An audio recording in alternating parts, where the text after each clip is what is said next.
सारी समस्या राहुल के अल्प ज्ञान की है। कांग्रेस सूख कर कांटा हो गई। टैक्स विवाद पर भाजपा। राहुल गांधी ने कहा था कि देश में अब लोकतंत्र नहीं बचा है। कांग्रेस के खाते बंद हो गए हैं। हम 2 रुपए भी खर्च नहीं कर पा रहे हैं। इसके बाद भी मीडिया, अदालत और संस्थाएं तमाशा ही देख रही हैं। आयकर विभाग की ओर से कांग्रेस के बैंक खाते फ्रीज किए जाने पर बहस तेज हो गई है। इस मामले पर राहुल, सोनिया और मल्लिकार्जुन खड़गे ने सरकार पर खूब हमला बोला, तो वहीं अब भाजपा ने भी जवाब दिया है। इस मामले में राहुल गांधी ने कहा था कि देश में अब लोकतंत्र नहीं बचा है। कांग्रेस के खाते बंद हो गए हैं।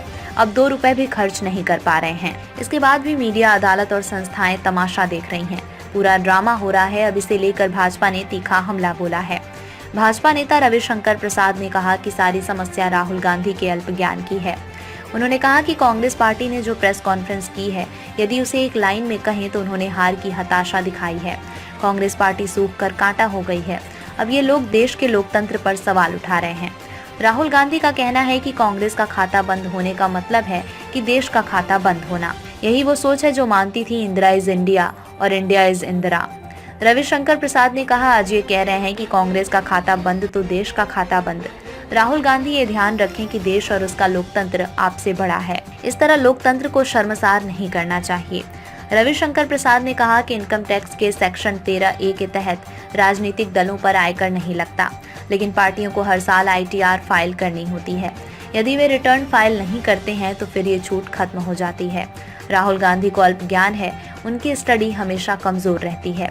रविशंकर प्रसाद ने कहा कि 6 जुलाई 2021 को आयकर विभाग ने कांग्रेस को असेसमेंट ईयर 2018-19 के लिए नोटिस दिया। यही पूरी प्रक्रिया है, लेकिन कांग्रेस अफवाहें फैला रही है। सब जगह से क्यों खारिज हुआ कांग्रेस का इनकम टैक्स केस? भाजपा नेता ने कहा कि राहुल गांधी ने आखिर सफेद झूठ क्यों बोला? आयकर विभाग सही था, तभी तो उनकी अपील हर जगह से खारिज हुई। उनकी ओर से दायर स्टे एप्लीकेशन को ITAT ने भी खारिज कर दिया। इसके बाद ये लोग हाई कोर्ट गए तो 13 मार्च को उच्च न्यायालय ने भी खारिज कर दिया। अदालत ने कहा कि ये मामला गलत ढंग से डील किया गया। कांग्रेस को जब 2021 में नोटिस मिला था तो कांग्रेस में उस समय क्या लोग सो रहे थे? बताया किस नियम के तहत कांग्रेस पर हुआ है एक्शन। रविशंकर प्रसाद ने कहा कि IT एक्ट के तहत नियम है, यदि आपके खिलाफ नोटिस है और आप रिकवरी नहीं देते हैं तो फिर आपके खाते फ्रीज होंगे। दिक्कत ये है कि कांग्रेस को हिसाब किताब रखना नहीं आता। कांग्रेस के एक अध्यक्ष होते थे जो कहते थे ना खाता न बही, जो कहें वही सही। उन्होंने कहा कि राहुल गांधी का अल्प ज्ञान ही उनकी बड़ी समस्या है। नियमों के तहत ही कांग्रेस के खिलाफ कार्यवाही हुई है। उन्होंने कहा कि राहुल गांधी को अदालत और मीडिया पर सवाल उठाने के लिए माफी मांगनी चाहिए। इस परिवार ने कैसे 5,000 करोड़ रुपए की नेशनल हेराल्ड की संपत्ति हथिया ली, उस पर भी केस चल रहा है।